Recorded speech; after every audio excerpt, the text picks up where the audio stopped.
Hello, we are now at the second of our new series of the Alshich on the Parshas. It's the Parsha of Behalosecha. And I have to tell you that the Alshich is so rich on this Parsha that it's very, very hard to select one particular part of the Sedra and part of the commentary of the Alshich to talk about. However, there is one element which I think is well worthy of seeing through the Alshich's eyes. And I have to tell you that it's really quite surprising what he has to say.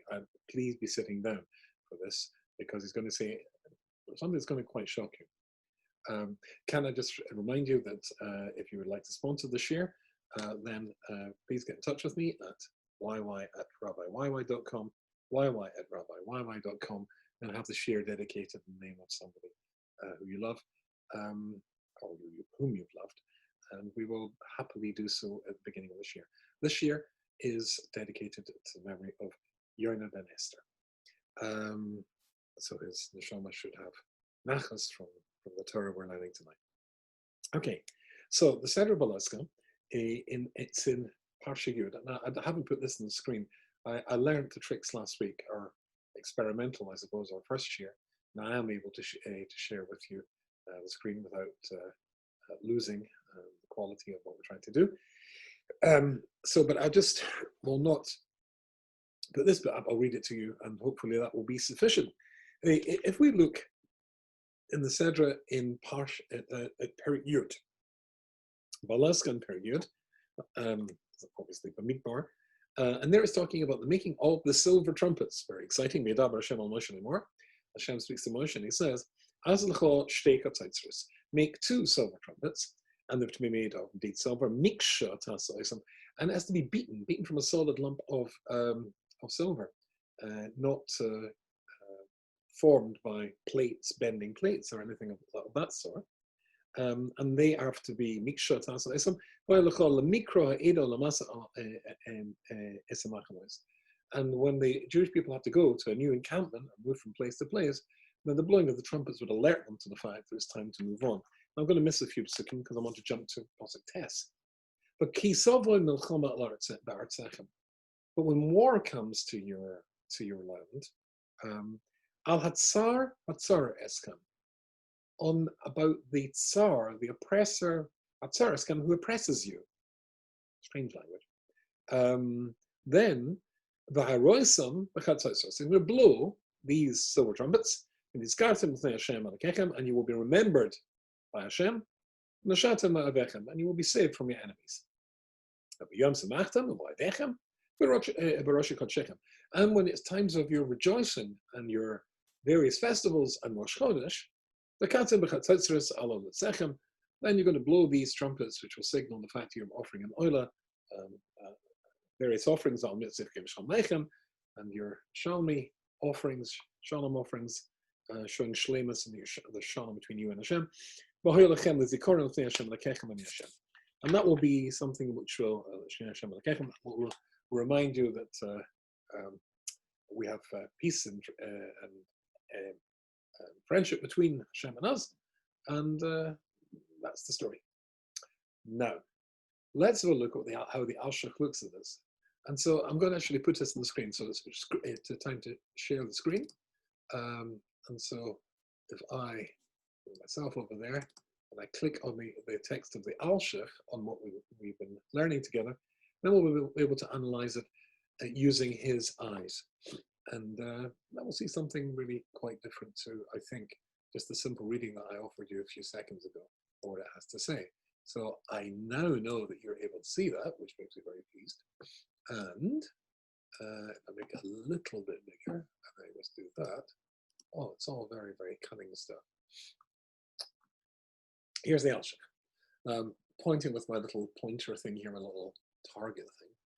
So this is the pasuk we just read.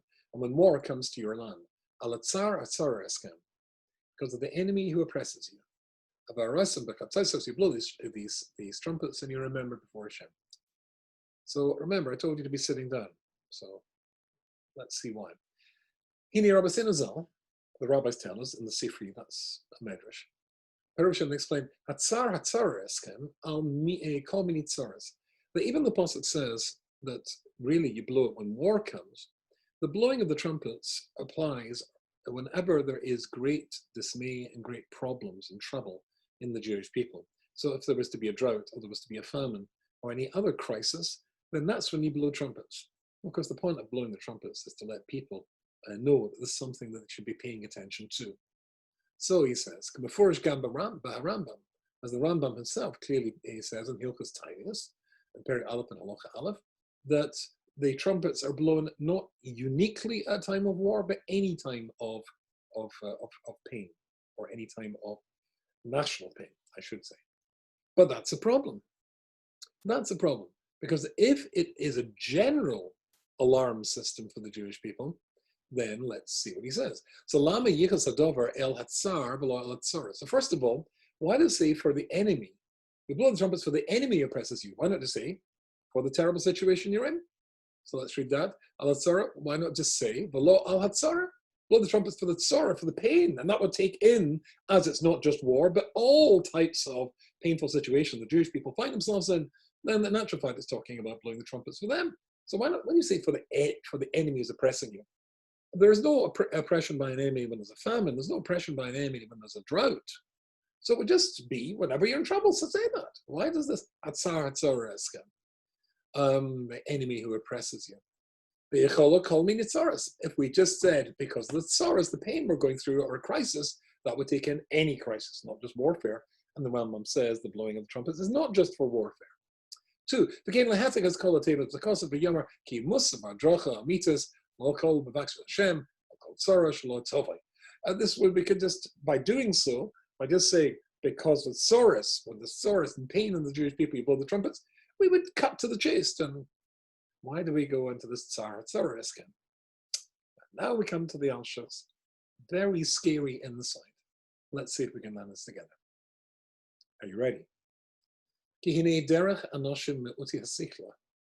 It's the way of people who are meuti hasikla, of limited intellect. It's a very polite way of saying it, foolish. Shebabo alehem ra, that when bad things happen to them, yispalan al Hashem, they daven to Hashem. Aviyomro lefana of Yisbarach, and they say things like Rabbanu Shalom, Atzilenu no, save us. Ki Mashiach ein beltecha, nobody can save us except you. But he also in expressions and prayers of that ilk, of that type. That doesn't help.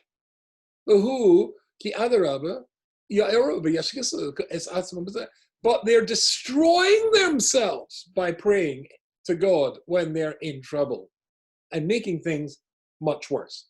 Now I have to pause because if you're sitting watching this, you're probably going, what? Yes, when you are in trouble and you pray to God, says the Alshich, that's what foolish people do. And that just is totally baffling. But it's the Alshich and the Alshich HaKodesh. So I think we can give him the benefit of the doubt and read on to see exactly the point he's trying to make. Ki al yidei ken yevukar pankosam. Because when you petition heaven to help you, heaven looks to see whether you're worthy of being helped. They examine your heavenly account. And every one of us has a heavenly account to see whether you're in the positive side or the negative side. Are you in the black or are you in the red? What's your balance like in heaven?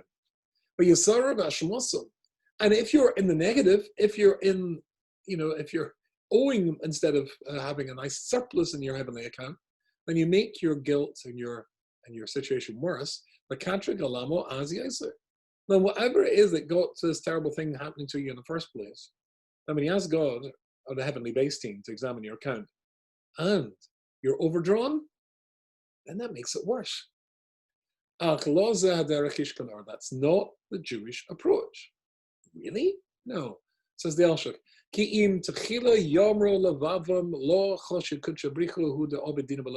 got to say to yourself like this: Hashem's not going to let us off the hook unless we deserve to get off the hook. Look, he's obviously put us in the hands, or we've caused him to allow us to be in the hands of our enemies through our sins. Right? From our sins. Because whenever a Jew does an avera, you create a malach, you create an angel. And the angels that we've created come and attack us. And incidentally, just to go off slightly tangentially, this is the concept of Mida Keneged Mida. That whenever Hashem punishes you, it's always Mida Keneged Mida. What you've done wrong, the same thing happens to you. And when David HaMelech talks about this in Tehillim, he says, L'cho Hashem chesed ke'ata tishalom me'ishk masehu. To you, Hashem is chesed because you're paying a person back, or you pay a person back, Mida Keneged Mida, measure for measure. Why is that a chesed? Because it lets you know what you've been doing wrong, because very often we don't know what we've done wrong. But if the same thing happens to us, and it's painful to us that we've been doing to somebody else, then that is a very, very strong educational message. And we get the idea, we stop doing what we shouldn't be doing, and then the reason for the pain goes away. So it's the same idea here. I'll read this again,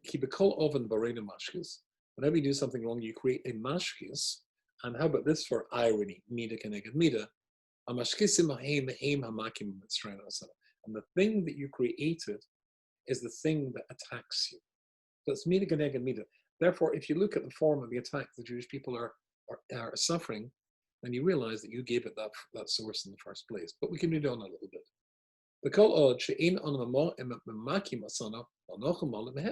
And until you remove the behavior that creates that angel, then you can't escape it. And in fact, when you've not bothered to change your behavior and you ask Hashem for help, it's a chutzpah. Now, the Alshich also says, and this is one of the most famous bits of the Torah, when the Jewish people are coming to the Yam Suf and they are not able to go anywhere, and they've got an Egyptian army chasing behind them, then of course they cry out to Moshe, and Moshe says, I'll ask Hashem. And Hashem says, my titz alai. Why are you praying to me? And Rashi says there, this is not the time to pray. How about that? There's a time that's not the time to pray. And why? The exact same answer. Because your heavenly account is overdrawn. It's empty. In fact, it's overdrawn. You owe me money. So you can't withdraw anymore. What you've got to do is make a deposit.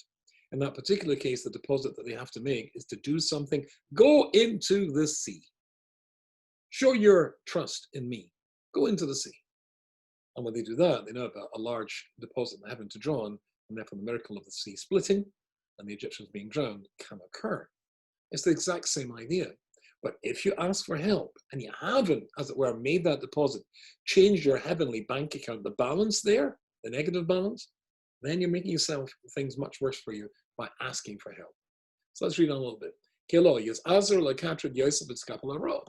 Because if you haven't changed the behavior that created the tsar, the enemy who's attacking you, the enemy is the angel that you created in the first place.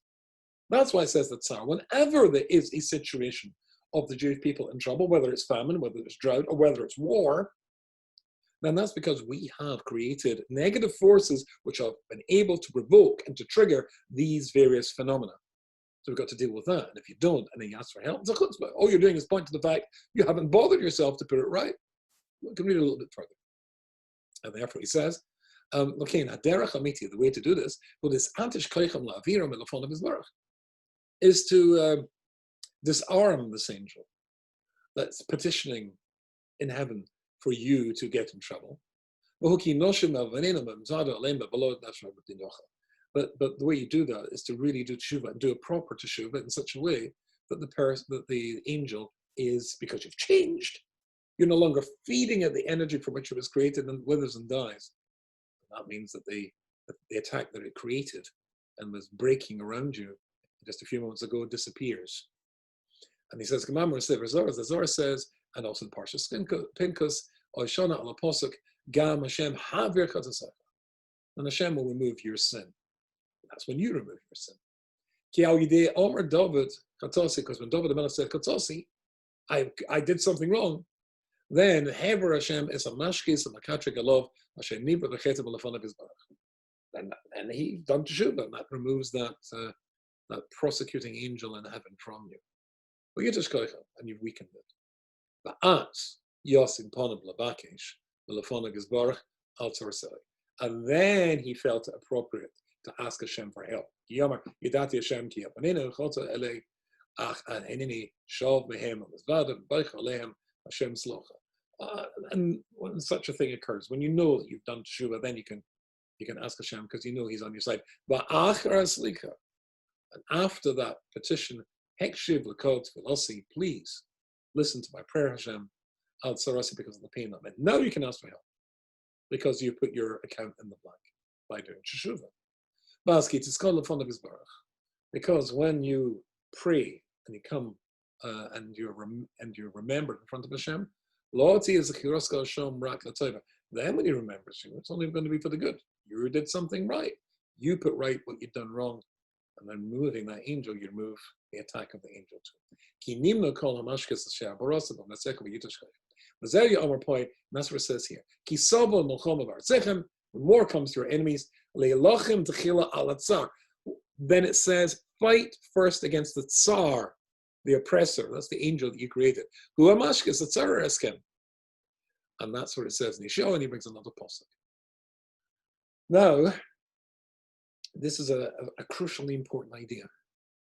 That when you're facing a threat of, Klal Yisrael is facing threats, which we are now, there's the threat of a disease. And this disease, this coronavirus, you can look at it medically, but ultimately, from a Jewish point of view, if Jews, and of course many have died, even disproportionately have died, because of this outbreak of this pandemic, then we've got to say to ourselves, what part have we played in this? And get the message. And now, sadly, it's evolved to a second stage, which is these riots, which have very soon focused Black Lives Matters into Jewish lives don't matter. Of course, the BLM movement stands accused of anti-Semitism, and there is lots of anti-Semitism with these demonstrations and anti-Semitic graffiti going on the walls. Are we getting the message yet? And maybe we made the enormous mistake of davening when we haven't put right what we've been doing wrong. It could have provoked this in the first place. Turn to Hashem when your account's in the black, is what he says. In the next page, but I think we're running out of time, he quotes the pasuk in Shiur, which says, I'll read you a little bit. Karafoi Yisrael, I was going to help the Jewish people, but Nigla Ovan Ephraim, and suddenly the things that Ephraim did wrong became obvious to me, the Rosh Shamron, and the evil of the people of the Shamron, Behalosecha, they're full of lies. The Gonvi, Vayova, Poshet, Gedud, Bechutz, and they stand like thieves and a bunch of thieves outside my door. Why would thieves be standing outside Hashem's door? And this whole page here, you can see my little drawings on my little hand. That means something very important when I do these little hands. The Alshich says, is that Hosea, the prophet Hosea, is telling the exact same thing. I was going to help you, but I see that really your repentance, your teshuvah, isn't sincere. You came to me because you were in trouble, so you wanted me to solve the problem. That's what you wanted to do. You just didn't want the pain anymore, but you didn't want to change your behavior or change yourself. And then, of course, you're likely to simply repeat it. So I'm not going to help you. There's a time to pray. There's a time not to pray. And if you are convinced that maybe you're overdrawn in the red in Shemaim, not a time to pray. It's a time to act and do something about that. If it's not sincere, then it's worse. You're making it worse for yourself. Sometimes don't pray at all. Work. Don't come saying, oh, I put it right, but I haven't changed. That makes it that's bad as well. Rabbi Dessler, I'm going to leave the Alshich for a second. Rabbi Dessler in Michtam Eliyahu, in Chelik Beis, on page 80, he talks about teshuvah. And he says there are two types of teshuvah. Excuse me. The first type of teshuvah is teshuvah, what's called teshuvah from Yira. That's to say, teshuvah provoked by fear of the consequences of not doing teshuvah, which is the category of people that Shiur was talking about. Yeah, they're stopping doing bad behavior and they're crying out to me, but it's not because they really have changed. They're just scared because they're getting into trouble. It's a little bit like somebody who gets a health scare. Maybe somebody smokes cigarettes and they look at an x-ray and they see something they're not sure about and he has to have a biopsy. Well, in all probability, he'll stop smoking cigarettes. But the strange indictment of human nature is once the doctor says, oh, it's okay, the biopsy showed no problems whatsoever, And very often the person goes back to smoking cigarettes. Therefore, they only stop smoking cigarettes because they're scared. Once their fear is taken away, they go back to doing what we're doing before. That's what Hashem is saying about the Jewish people at that point. Hashem said, I wanted to heal them, but I see that they're still behaving badly. And if you daven to me and you're behaving badly, as the Alshich says over here, and again, that makes matters worse. It's not time not to daven. There's a time not to daven at all. There's a time to not daven if you're nearly there, but haven't completed the job. What's not completing the job? So there's something called teshuvah, which we all know about. You've done something wrong. The Alshich spoke about that before, and now you want to put it right. Now, there's two types of teshuvah. Teshuvah from ahava. Teshuvah from ahava, so I can't resist telling you the Rabbi Des because it's very, very, very important. Teshuvah from yira. What's the effects of teshuvah from yira? Well, obviously you're scared of the consequences. And the person moves on to the next stage. And fine, if you do teshuvah and stop your behavior because you're scared of the consequences, it has an effect on the things you did wrong to turn your intentional sins into unintentional sins. Heaven will view it as though they were unintentional. Rabbi Des has got a very deep explanation here as to how that works. But teshuvah from love has a much more profound effect.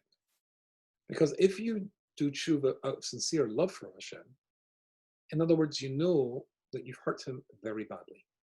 You know that everything that good has ever happened to you in your life came from Hashem, and your attitude, your relationship, your reality is that he is your father, and you have really, really let him down, and you regret it sincerely, then if that is the basis of your relationship with Hashem now, that's real love, and there is the thing you've done wrong in the past. It's not there, it's still there, but at a lower level of offense, instead of being intentional, unintentional. But now, the Avera is seen as being a mitzvah. Why? Because the thing that you did wrong, or the things you did wrong, and you were sickened by them, and you felt you let yourself down and let Hashem down, that provoked you to do teshuvah, a proper teshuvah.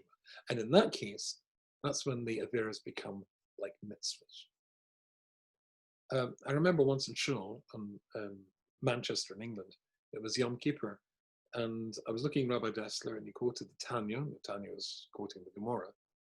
It's a very distressing image. So somebody who knowingly rebels against Hashem and does what you know you shouldn't do. It's like taking the head of the king and forcing it and sticking it in a bucket full of excrement. And when I read that, I was so distressed and so upset by that imagery. I cried and cried and cried. It was, I suppose, when you cry in Yom Kippur, that's a very good sign.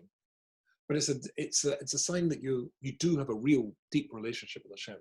And at that point, when you're really emotional about it, when tears come, I can't resist telling you a story. I've just finished writing a new book, and the new book is called The Greatest: Jewish Woman Then, Jewish Woman Now. I've dug very deeply into sources, primary sources, Midrashim, Kabbalistic books, Hasidic books, Jewish philosophical Shkofa books, to find, to take the most well-known woman, the Noshim Tzidkonias, the great women of our Tanakh, and to find aspects of their lives that are not generally well known, and then retell the story in the light of this new aspect. And then after every chapter, I write about a contemporary Jewish woman who, as it were, walked in the same footsteps. Jewish woman then, the greatest Jewish woman then, Jewish woman now. So I was interviewing somebody in London called Mrs. Racheli Clancy. The Racheli Clancy is married to Mayor Clancy, and I've actually written about her before, and her husband, because they were the founders in the UK of Camp Simcha. Camp Simcha, I have the enormous privilege of being connected to, and having spent flown across to London to be the camp rabbi at two of their retreats. They've got retreats mostly for parents and families with kids with cancer, and they've got another retreat for families with kids with worse diseases than cancer. Many childhood cancers are curable, but there are other diseases that aren't. So I was at the camp for children with the other diseases. And so I was so impressed by what I saw, I wrote about them. Because this new book is focusing on women, I wanted to interview Mrs. Clancy again. So I phoned her up, and she very kindly allowed me to interview her. And so we went over the stories that I already knew, and she added some new, and she told me something which really moved me. I already heard part of the story in the previous interview, but then she added something, and it really, I think I've said this 5 or 6 times. It's only a few days old, this story. I've already said it 5 or 6 times, and I cry every single time. Try not to this time. But basically, her husband, it's called Mayor Planty, as I said. His father was a rabbi from Glasgow in Scotland, like me. Unlike me, he plays the bagpipes very well. And I've been to one of his weddings where he's wearing his black hat and his black suit, playing the bagpipes brilliantly. Anyway, so Mayor Planty was in a yeshiva called Sunderland in the northeast of England, and then he graduated to a yeshiva called Medrash Shmuel, run by and headed by the great Rosh Yeshiva, great Tzaddik, Rabbi Yonan Moskowitz, I'm very proud to call a friend. And it's about yeshiva, about 300 boys. And when he was there, he was boarding with a family in Yerushalayim. And during the course of when he was staying there, their 5-year-old son was discovered to have brain cancer. He had an aggressive tumor in the brain. So, of course, we all know that story. The poor little boy had to have surgery and then chemotherapy and radiotherapy. There's nothing that Mayor, staying in the house, could do about the pain the little boy had to suffer when he was going through all the treatments. But in between treatments, then he played with him and he read him stories and he, played games with him in order to, as it were, help this little boy in the terrible pain that he's in. And anyway, so he came back to London.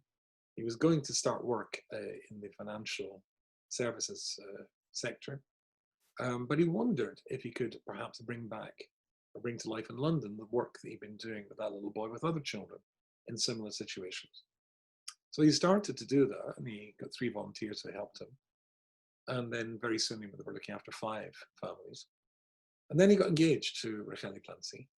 And when they were meeting on their shidduch at the date and their dates, he explained that he's already got a little family already of 5 sick children, and would she be willing to help him in his work? And of course she was.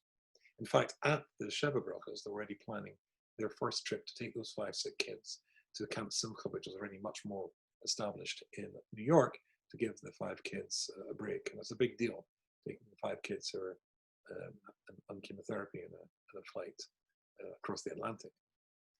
Anyway, Racheli told me that 5 years ago it was the 20th anniversary of the founding of Camp Simcha. And now it's a very large organization with very, very many more people working for it, looking after thousands of people. And so there was a big gala dinner, a huge big fundraising dinner, 1,400 people there. And what the Plantys did not know was that the other organizers, had got together and approached every single family from those 20 years that the Plantys and Camp Simcha UK had helped. And they brought out a book. And in each page there would be the family with their story and a message and a thank you to the Plantys for what they did. Another thing the Plantys didn't know was that they brought that family from Yerushalayim, the family that Mayor Planty had been staying with when their little boy of 5 had got this aggressive brain tumor, because they wanted them to present to the Plantys this book of 20 years' help of other very sick kids and kids with families with very sick children. And the person who presented the book was that little boy, although now he's a man of 25. And when she told me that, I just burst out crying. When I wrote about it in my book, I just started crying. And this is the first time, maybe I've said it too many times in such a short space of time, that I've managed not to cry. I was so moved. And I'm absolutely sure that everybody at that evening was so moved. Because sometimes it really tears at your heartstrings. And you see the relationship, this poor little boy and his dad. Wow. That's the sort of reaction, the sort of relationship that a person feels when they've done something wrong. And then that's real regret, real teshuvah. The avera becomes a mitzvah. Then you can damn it Hashem. The Alshich says here Anything else, it can make things much, much worse. We've been going through some tough times, we Jewish people, the whole world, and certainly Klal Yisrael, with coronavirus, and as I said before, and these horrible riots, which seem to be mentioning Jews a lot. And the question really is, well, what's the message? What's the message?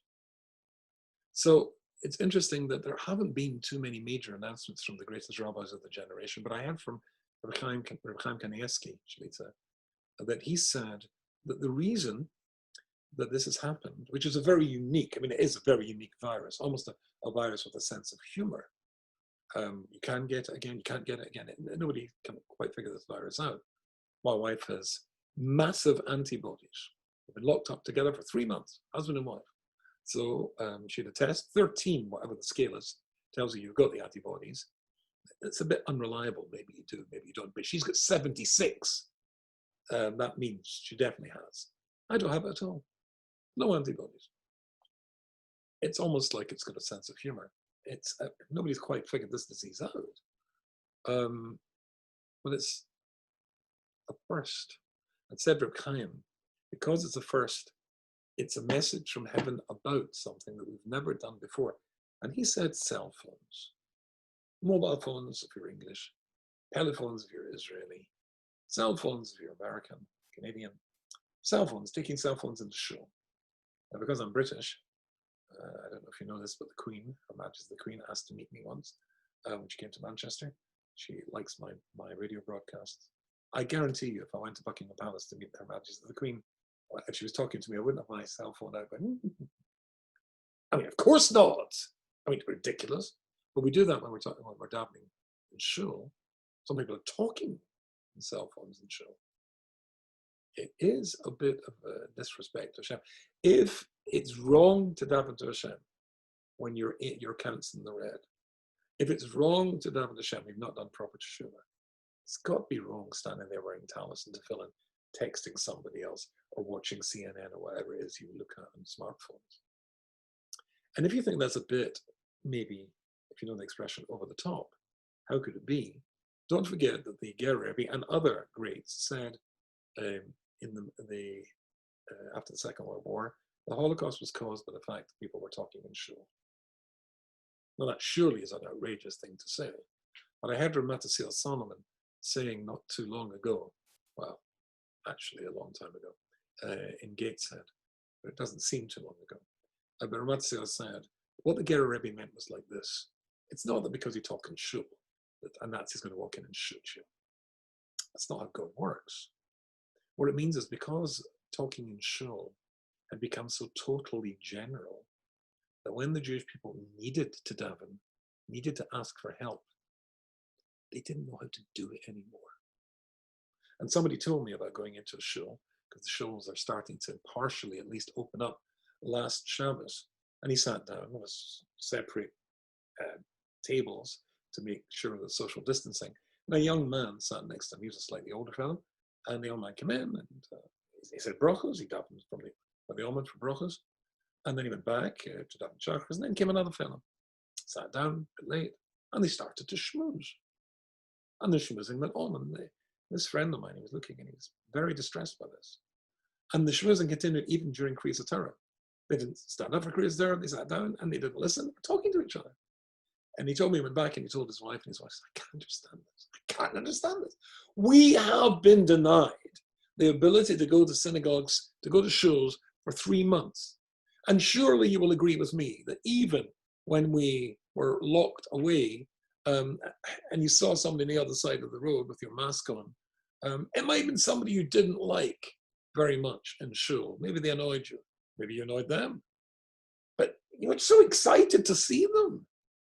And it's just a great thing to be able to go back and recapture our ability to be together and our ability to daven together to Hashem.